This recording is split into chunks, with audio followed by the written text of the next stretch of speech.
Hello, my SEOs! My name is Kiko. Today we are going to discuss 5 of the worst SEO strategies that have been conjured up in the past. Doing any one of these or hiring somebody who does them will surely get you lower rankings or in trouble. So make sure that you steer clear of attempting any of these bad ideas that we are going to discuss here today on The Sauce, brought to you by PosiRank.com.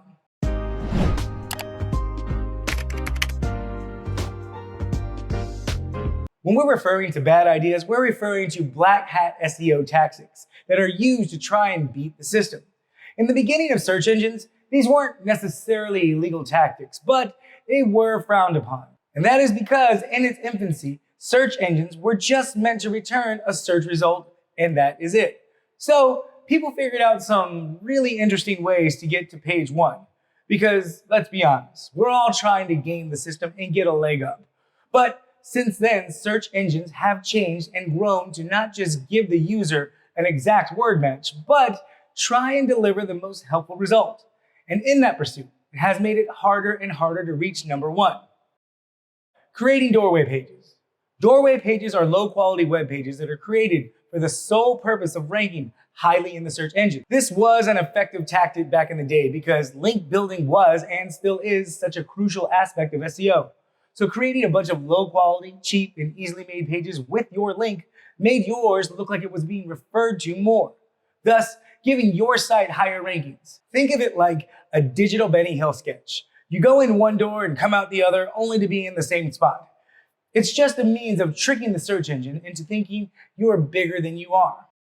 Stuffing keywords. So we know PPC is expensive and the right keyword comes at a price. But what if you were able to take those keywords and just fill your web page with it? Then your page would easily rank higher and faster than your competitors. That's what keyword stuffing is. It's the act of filling a web page with so many keywords that it becomes difficult to read. It was like going to a sandwich shop and trying to fit all the toppings on one sandwich. Sure, you can do that, but it's not really a sandwich in the end, and it's more of a salad. This was super popular in the beginning days of SEO, but now it will hurt you a lot more than it will help. Number 3, cloaking.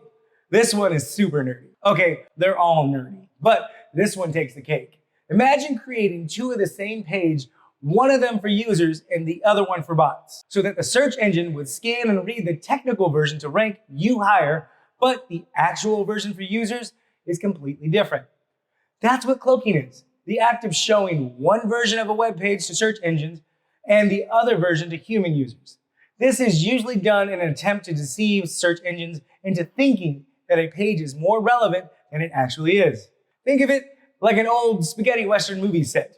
The front of the buildings look real, but behind them, there's really nothing. Number 4, creating link farms. No, you can't grow them, and no, you can't rustle them up into a farm. So remember keyword stuffing? Yeah, this is that, but with links. A link farm is a website consisting of nothing but links to other websites. It's not the same as creating doorway pages though. Link farming is something a shady SEO company will create to artificially inflate a website's link popularity. Back in the day, this was a little genius because if your website was already ranked highly, you could almost guarantee quick traffic and ranking by listing clients on your site.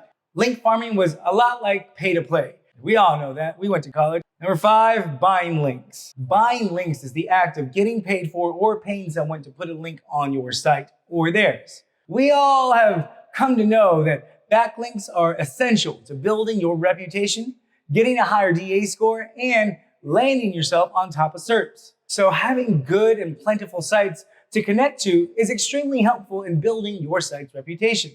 The problem is that those sites are extremely hard to come by. Want to know why? Click on our video about DA and DR scores. But essentially, your DA score affects theirs and vice versa. So you can see why everyone is so cautious about putting out links. And relationship building is hard, so having access to a bunch of sites is potentially profitable. So people used to sell those relationships to other sites for a price, kind of like an English major selling the same term paper to different students. The better the site link, the higher the price, and people were willing to pay for it to get to the top of search engines. The problem is, selling links is something Google and other search engines really hate. and are pretty good about cracking down on.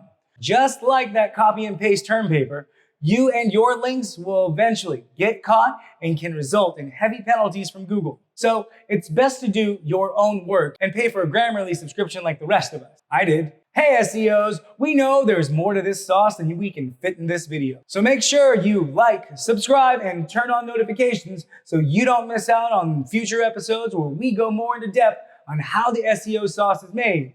Till then, my name is Kiko, and I will see you next time.